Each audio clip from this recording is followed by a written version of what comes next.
Hello everyone! Today is Laba Day. So, hiwalay muna natin ang decolor sa puti bago natin isalang.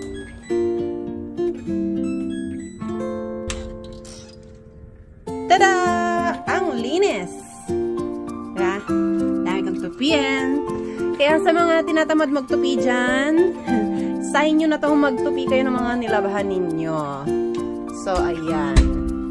So yan, habang may nakasalang tayo doon ay titiklopin ko na itong mga nilaban ko kahapon. Siyempre, para may space akong magsampay dyan mamaya. Dami ko kasing nilabhan, kaya 2 araw ko naglaba. So yan, tanggalin ko na sa mga hanger. And siyempre, tutupiin ko na rin yan.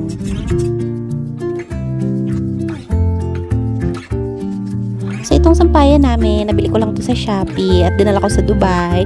5 poles na retractable na sampayan. So, ayan siya kapag wala ng mga nakasampay.